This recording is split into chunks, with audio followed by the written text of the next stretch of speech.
الرحيم الحمد لله الذي هدانا لهذا وما كنا لنهتدي لولا أن هدانا الله لقد جاءت رسل ربنا بالحق الصلاة والسلام والتحية والإكرام على النبي المكي الكاشي الحاشر واهب اللواء الحمد المقام المحمود الذين أذهب الله عنكم الرجس أهل البيت ويطهركم تطهيرا.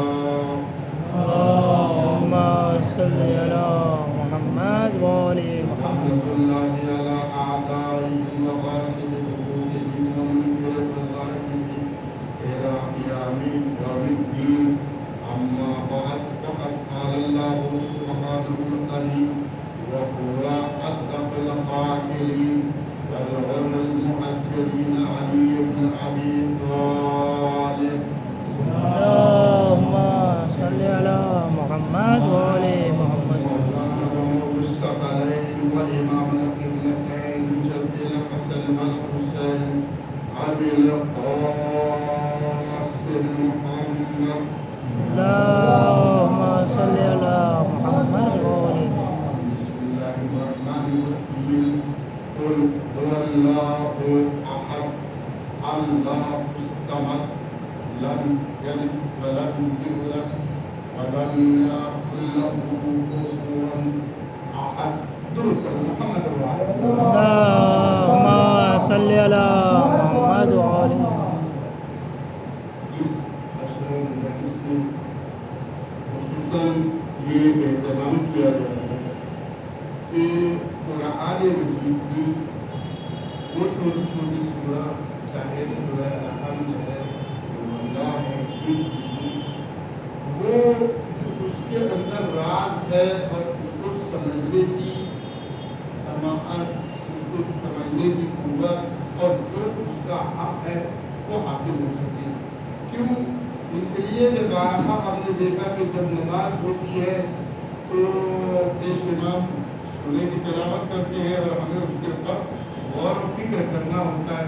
لیکن کافی افسوس یہ ہے کہ وہ پڑھتے چلے گئے اور پھر ہمیں کچھ سمجھ نہیں آیا. اور ظاہر کی بات ہے جب سمجھ میں آتا ہے تو اس کا اثر الگ ہوتا ہے. سب سے بڑا مسئلہ یہ ہوتا ہے کہ جب وہ سورہ الحمد کی تلاوت کر رہے ہیں یا سورہ قل اللہ کی تلاوت کر رہے ہیں یا انا انزلنا کی تلاوت کر رہے ہیں یعنی اگر کوئی سورہ تلاوت کر رہے ہیں وہ ہمیں ترغیب پڑھ رہے ہیں چونکہ بچپن سے پڑھے چلے آ رہے ہیں. وہ ایک ہمارا ایک لائن ہے جو ہم کرتے چلے آ رہے ہیں اور اس کے بعد ایک ایسی ذمہ داری ہے کہ واجب ہو گئی ہے نماز تو اس میں ہم لیکن اس کے اندر پروردگار عالم میں کبھی ہم نے یہ غور نہیں کیا کہ یہ جو سورہ الحمد پڑھ رہے ہیں یہ سورہ قل اللہ پڑھ رہے ہیں اور اس کے بعد اس پہ ہم نے غور ہی نہیں کیا. جب بھی قرآن کہتا ہے افلا یتدبرون القرآن تم اس کے اوپر فکر نہیں کرتے تدبر نہیں کرتے. اب امام کی حدیثوں میں جو آیا ہے وہ یہ ہے کہ جب تم سورہ کی تلاوت سن رہے ہو تو تمہیں سبحان اللہ کہنا ہے. اولین بات میں بتا دوں اللہ کا لاکھ شکر ہے کہ آج مجمع مجھے لگتا ہے تھوڑا ہے تو میں یہ بتا دوں کہ پہلی بات تو ہمیں کھڑے ہونے کا اصول نہیں معلوم ہے. نماز میں استغفر اللہ والا معاف کرے میں اپنی بات کہہ رہا ہوں. ہمیں کھڑے ہونے کا طریقہ امام فرماتے ہیں جب نماز لائن کی رہتے ہیں نماز کو میں نے پہلے دیکھنا کہ نماز میں امام فرماتے ہیں چھٹے امام سے ہے میں اپنی بات نہیں کر رہا ہوں. یہ ممبر میں اپنی طرف سے کوئی کلام والا فارسی جو ہے وہ مجھے نہیں کرنا ہے کیونکہ میں مجرم رسول اللہ کا نہیں بننا چاہتا. امام فرماتے ہیں کہ جب تم کھڑے ہو جاؤ نا نماز کے لیے تو یہ جو انگوٹھا ہے نا انگوٹھا یہ قبلے کی طرف ہو. یہ قبلے کی طرف ہو نہ کہ ایسے ہو ایسے ہو ایسے ہو. کم سے کم ایک بالش یا کچھ زیادہ کم ہو دے اور اس کے بعد میں سمجھاتے چلے گا نا کہ یہ انگوٹھا جو ہو وہ تمہارا ڈائریکشن جو ہو کعبے کی طرف ہو. اب اس کے بعد یہ جو ہے آپ کھڑے ہو اور اس کے بعد جب اللہ اکبر کہو تو یہ اللہ اکبر کا طریقہ یہ ہے، یہ اللہ اکبر طریقہ یہ نہیں ہے، یہ نہیں ہے، یہ نہیں ہے، یہ نہیں ہے. واضح بتا دوں کہ چھٹے امام جعفر صادق علیہ السلام ایک صحابی کو بلایا جس کی عمر زیادہ ہو چکی تھی. امام نے کہا تم نماز پڑھتے ہو؟ کہا مولا ہاں. کیوں نہیں پڑھتا ہو نماز؟ کہا پڑھ کے بتاؤ. اگر میں آپ سے پوچھوں کہ یہ صحیح بھائی ان کو بولوں کہ نماز پڑھو اور نماز پڑھو آپ پڑھ. امام نے کہا تمہیں تو نماز پڑھنی نہیں ہے. امام نے فرمایا، چھٹے امام نے فرمایا یہ کتاب کہیں گا تو میں کتاب لے کے نہیں آؤں گا، ہماری بھی لکھا ہوا ہے. انہوں نے کہا امام نے کہا کہ تمہیں تو نماز نہیں پڑھنے آتی. کتنے عجیب و غریب بات ہے. اگر میں کہہ دوں کہ بھائی آپ کو تو نماز پڑھنے نہیں آتی ہے تو یہ شرمندگی کا سبب ہے. تو نماز کیسے پڑھوں؟ کہا دیکھو یہ طریقہ جو میں طریقہ بتا رہا ہوں. کہا اس طریقے سے، اور کہا اللہ اکبر جو کہو تو یہ کعبے کے مد مقابل، یعنی یہ بیعت کرنے کا ایک طریقہ ہے جو آپ نے بارہا جب امام رضا علیہ السلام کا ہوگا واقعہ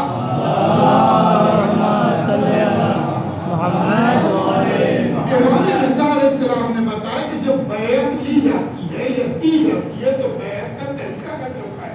کیوں؟ امام ایسے ہاتھ نہیں رکھے گا. سامنے والی یہ ہے ان کے ہاتھ کے اوپر میں ہاتھ نہیں رکھوں، امام ہاتھ نہیں رکھے گی. یعنی اس کے معنی یہ ہوا کہ مجھے اس سے ضرورت ہے، امام محتاج نہیں ہوگا. یہ میرے ہاتھ کے اوپر امام کے ہاتھ کے اوپر نہیں رکھ سکتے. کیوں؟ یہ ان کا ہاتھ اتنا اونچا نہیں کہ امام کے ہاتھ کے نیچے ہو. یہ توجہ چاہتا ہوں. نہ امام کا ہاتھ اس طرح ہوگا، یہ سوالی کی نشانی ہے کہ میں لے رہا ہوں، اور نہ نیچے ہوگا کہ پستی، کیونکہ امام کی فضیلت الگ ہوتی ہے. تو امام کی بیعت کا طریقہ بتایا کہ یہ ہے طریقہ. تو اب جو خانہ کعبہ کی طرف جو ہم کہتے ہیں اللہ اکبر، تو جب لفظ اللہ اکبر تصور گیا تو یہ سوچو کہ کچھ نہیں بڑا سوائے اس کی ذات کی.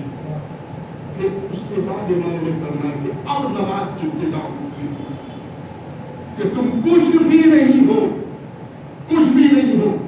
یہ سجدے میں جا رہے ہو، یہ سجدے سے اٹھ رہے ہو، بیچ میں استغفر اللہ ربی واتوب الیہ کہہ رہے ہو، یہ تمہاری زندگی ہے. اس کے درمیان ایک بار سجدے میں گئے تو اس کے معنی یہ ہے کہ تم اسی مٹی سے پیدا ہوئے ہو. دوسری بار سجدے میں گئے، اس کے معنی اسی مٹی میں تمہیں جانا ہے. اور بیچ میں وقفہ کتنا لگتا ہے؟ کتنا سیکنڈ لگتا ہوگا؟